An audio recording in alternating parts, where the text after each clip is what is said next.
I now give the floor to the representative of the Islamic Republic of Iran. In the name of God, the compassionate and merciful, we appreciate the Secretary General for his briefing and his contribution to this meeting. We express our sincere appreciation to the Russian Federation and China for supporting the convening of this emergency meeting of the Security Council to address the manifest aggression committed by the United States and Israeli regime.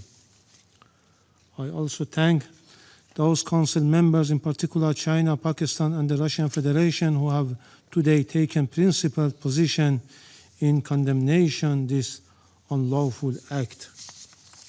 And it is regrettable that some members of this body, in a blatant double standard, disregarded the flagrant act of aggression committed by the US and Israel on Iran and condemn Iran for using its inherent right to self-defense under UN Charter. Mr. President, this morning the United States regime jointly and in coordination with the Israeli regime initiated an unprovoked and premeditated aggression against the Islamic Republic of Iran for the second time in the recent months, while deliberately attacking civilian populated areas in multiple large cities of Iran where millions of people reside.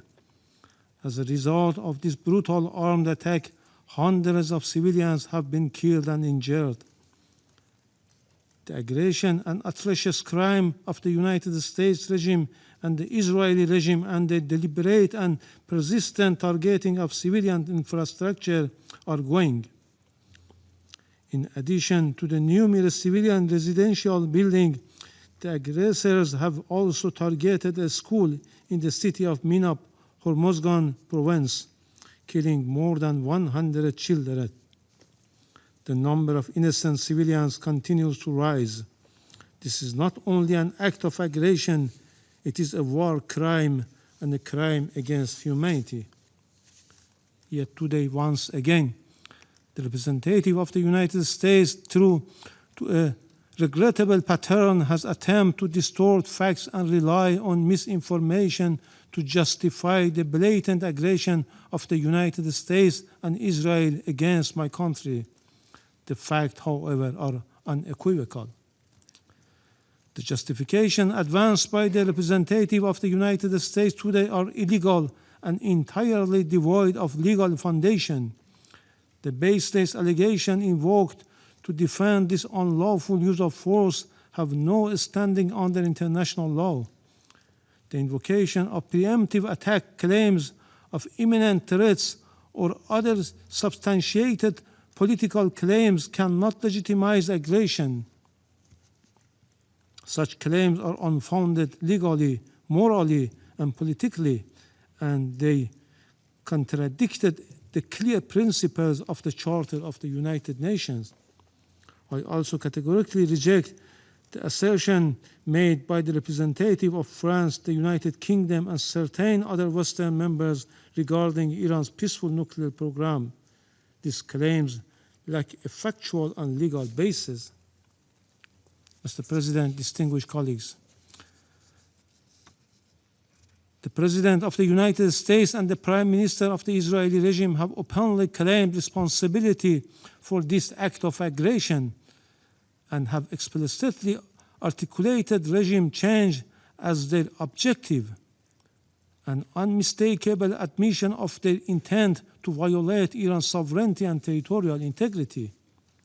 The President of the United States has falsely described this aggression as necessary to neutralize an imminent threat to the American people. This is nothing more than a deliberate attempt to mislead the international community and the US public opinion and manufacture consent for unlawful war. Similarly, the representative of the United States has cynically sought to mislead this Council, yet history provides ample documentation that the foreign policy of the United States has repeatedly relied on unlawful force, covert intervention, and political manipulation to alter the governments of other member states. This record is well established. The reality is clear and undeniable. What is taking place today against my country by the United States and the terrorist regime of Israel is a blatant act of aggression, a full-fledged violation of international law. No justification, no accusation, no narrative of disinformation can legitimize or excuse this manifest crime and aggression. Mr. President, we have communicated on several occasions with this Council and the Secretary General about warmongering statements and interfering actions in the internal affairs of Iran by the President of the US in a blatant violation of the UN Charter and international law, and called for the Council action. Regrettably, all were unanswered. The issue before the Council is straightforward: whether any member state may, including a permanent member of this Council, through the use of force, coercion, or aggression, determine the political future of another state or impose control over its affairs. International law and the Charter are explicit on this matter. Article 2, Paragraph 4 of the Charter categorically prohibits the threats of use of force against the territorial integrity or political independence of any state. Mr. President, against this backdrop, I would like to make the following points. 1. What is occurring against my country is a clear act of aggression. It is an open armed aggression against the Islamic Republic of Iran. The United States and Israel war today is not merely a war against Iran. It is a war against the Charter of the United Nations, a war against international law, and a war against the international legal order upon which the United Nations and the Security Council have been built for over 8 decades. As the Charter affirms, the United Nations was established to save succeeding generations from a scourge of war. The Charter, adopted in 1945, is founded upon this fundamental principle. Members shall refrain from threat or use of force in international relations. The sole exception is the inherent right of self-defense under Article 51, and only in the event of an armed attack. The military aggression carried out by the United States and Israel satisfies none of the criteria of lawful self-defense. Accordingly, the action of the United States and Israel constitute a manifest violation of Article 2, a peremptory norms and a fundamental principle of international law accepted by all member states. Neither the Charter nor international law recognize internal matters of states as justification for the use of force by other states. Were this otherwise, no international legal order could endure. The rule of law would be replaced by the rule of force. 2. In responding to aggression and large-scale war, the Islamic Republic of Iran is exercising its inherent and lawful right of self-defense under Article 51 of the Charter of the United Nations. The armed forces of the Islamic Republic of Iran are utilizing all the necessary defensive capabilities and means to confront this criminal aggression and deter the hostile acts. Consequently, all bases, facilities, and assets of the hostile forces in the region shall be regarded as legitimate military objective within the framework of Iran's lawful exercise of self-defense. Iran will continue to exercise its right of self-defense decisively and without hesitation until the aggression ceases in full and unequivocal terms. 3. Iran remains firmly committed to respecting the sovereignty and territorial integrity of its neighboring countries. Under no circumstances will we target the sovereignty people or interests of our neighboring countries in the Persian Gulf. Our legitimate response have been directed solely and exclusively at the bases and assets of the hostile government of the United States that operate beyond the control of the host states. Priority has been given to the targets that diminish the aggressor capability and capacity to continue its malign actions. We had previously and formally conveyed this warning to the Secretary General and the Security Council. 4. Despite continuous U.S. hostile policy, we were sincerely and seriously pursuing the path of diplomacy and dialogue to reach a just, fair, and sustainable agreement. Yet, for the second time in the midst of the negotiation, the United States betrayed diplomacy and resorted to force and launched an attack against my country in blatant violation of Charter of the United Nations, brazenly interfering in Iran's internal affairs. They are even calling on the people to riot against their own government. The recent record of the United States toward Iran is equally clear.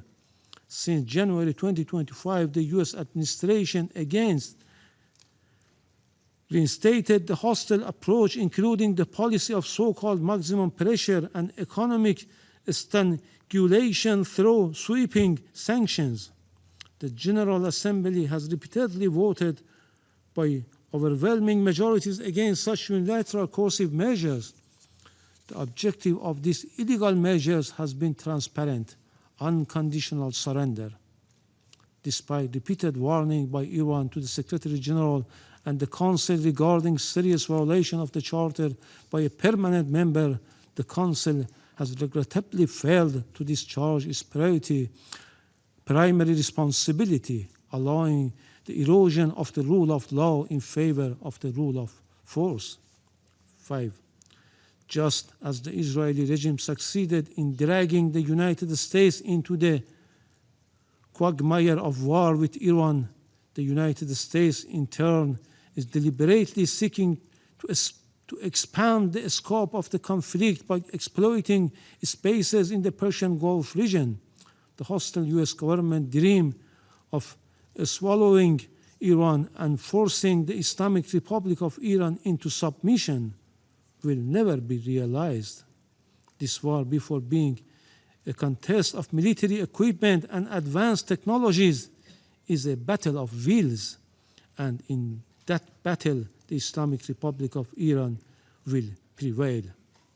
Furthermore, the Islamic Republic of Iran has repeatedly affirmed its commitment to diplomacy and negotiation. However, it will never submit to pressure, coercion, or force. Diplomacy has rules and principles. It cannot coexist with aggression. 6. The duty of Council members is to defend international law and specifically the Charter.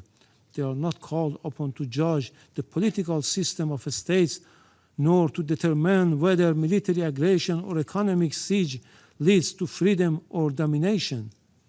Expression of concerns and empty condemnation are not sufficient.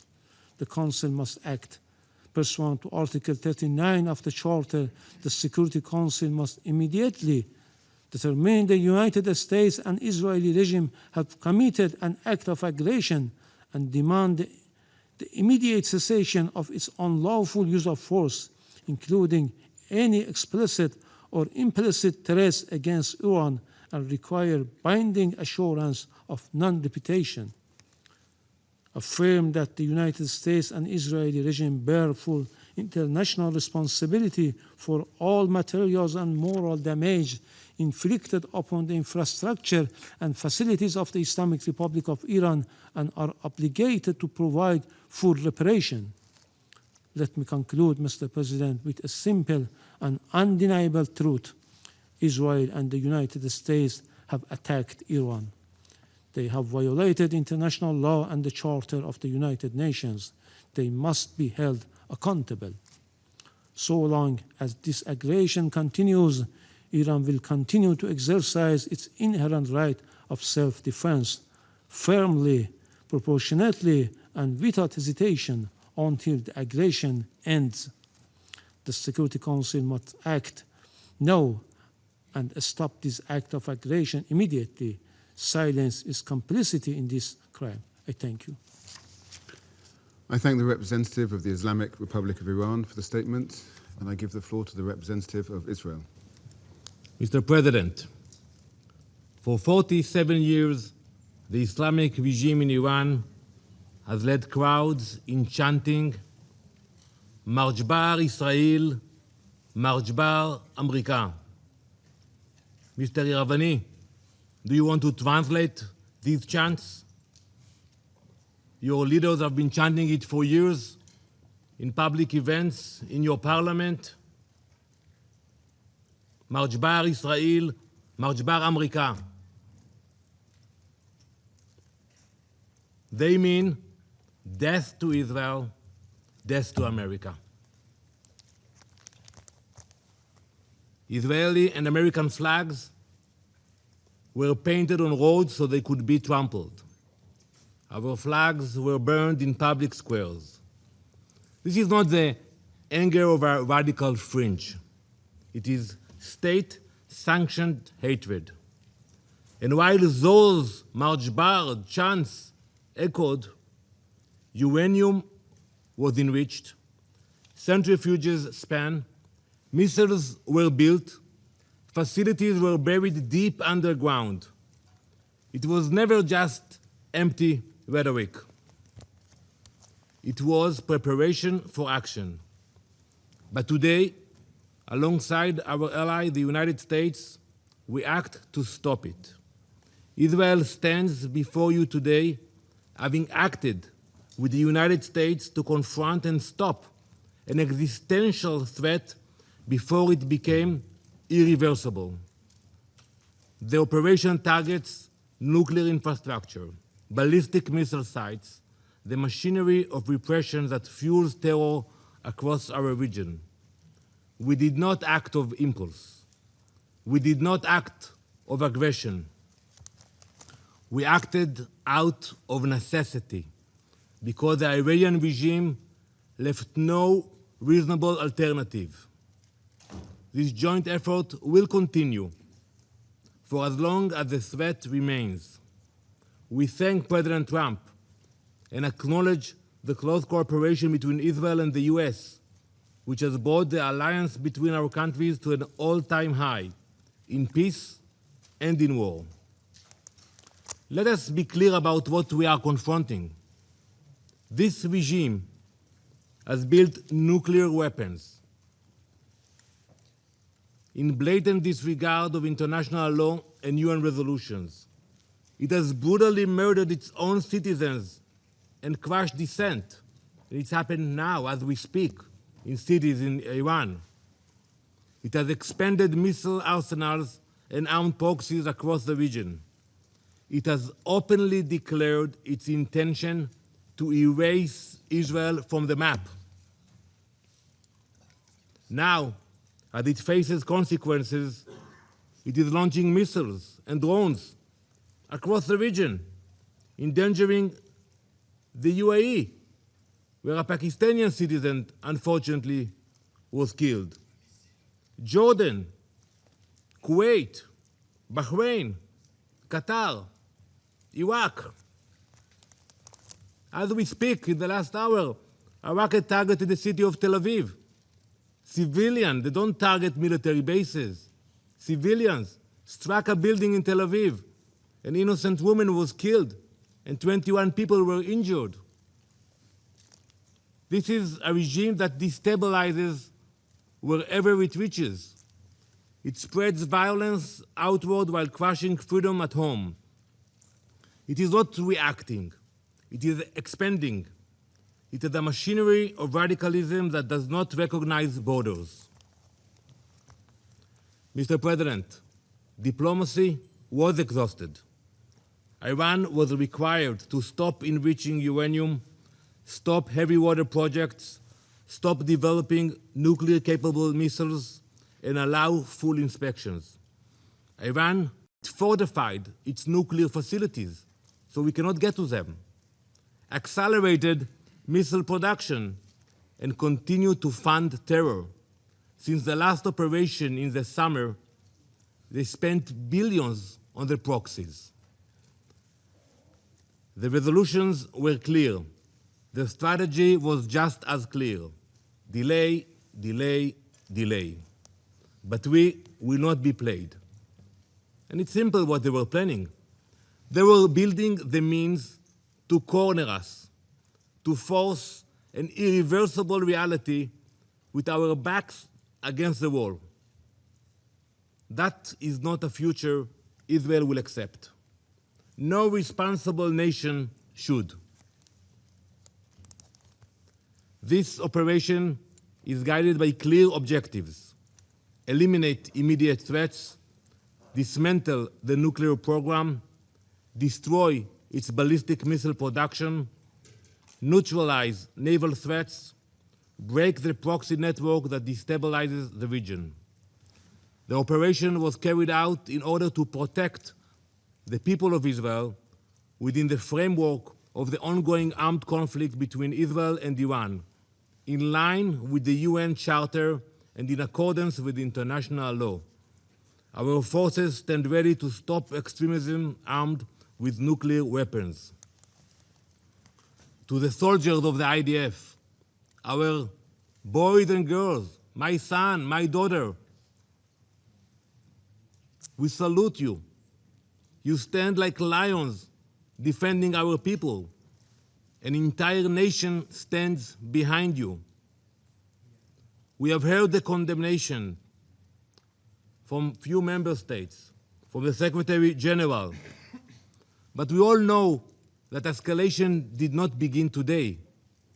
It began when Iran armed proxies and exported terror, expanded missiles and drones, advanced its nuclear program in violation of its commitments, turned on its own people, beating, imprisoning, executing. Where was the outrage of the UN? Where were the consequences? Now, Israel acts to prevent an irreversible threat, and the condemnation is immediate. This is the definition of hypocrisy. Some call this aggression. We call it necessity.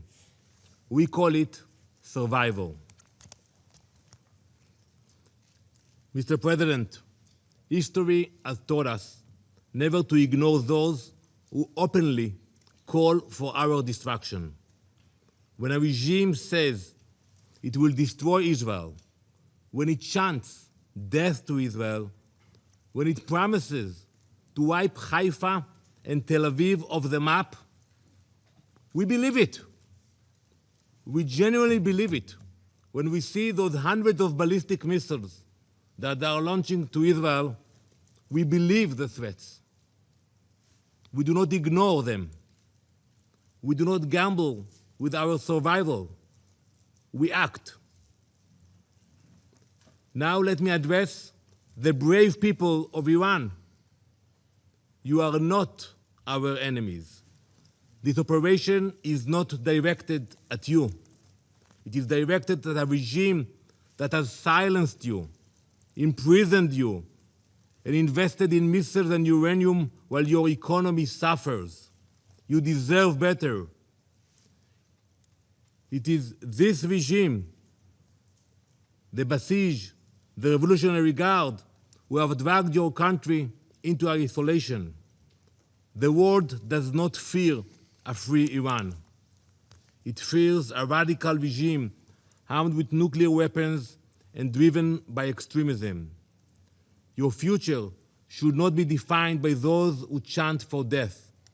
As President Trump has said, the Iranian people deserve dignity, security, and the chance to shape their own destiny. We are thinking about you. You are seen. You are not alone. The future of Iran belongs to its people. We stand with you. Mr. President, this week, Jewish families all around the world celebrate Purim. Many Israelis will do so now in a bomb shelter. The story of Purim happened more than 2,500 years ago, in the same place, in ancient Persia. An evil minister by the name of Haman sought to wipe out the Jewish people. And it began with words, with chants. It became a decree. It could have become a genocide. But Queen Esther refused to remain silent. She stepped forward.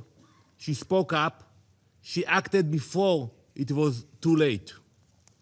That is the lesson we learned. It is not only an ancient lesson, it is a modern one.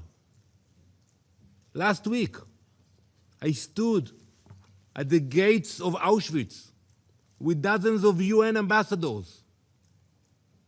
We stood in a place that shows what happens when radicalism and extremism grows and no one stops it in time. Before the Holocaust, some leaders, serious leaders, believed that they could calm aggression with concessions. They were completely wrong. Giving in did not stop evil. It strengthened it. Winston Churchill understood what Queen Esther understood long before him. When destruction is declared and weapons are being prepared and assembled, leaders must act. Not later, now.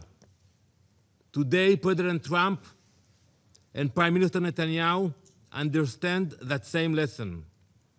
For decades, the Iranian regime has built missiles, enriched uranium, armed proxies, and spread terror far beyond its borders. This regime is not only Israel's enemy. It is an enemy of stability, an enemy of every peace-loving nation. In this joint operation, Israel and the US are acting together, not because we see conflict, because we refuse to ignore declared destruction. We are stopping extremism before it becomes unstoppable. We will ensure that no radical regime armed with nuclear weapons and ballistic missiles can threaten our people or the entire world. Thank you, Mr. President.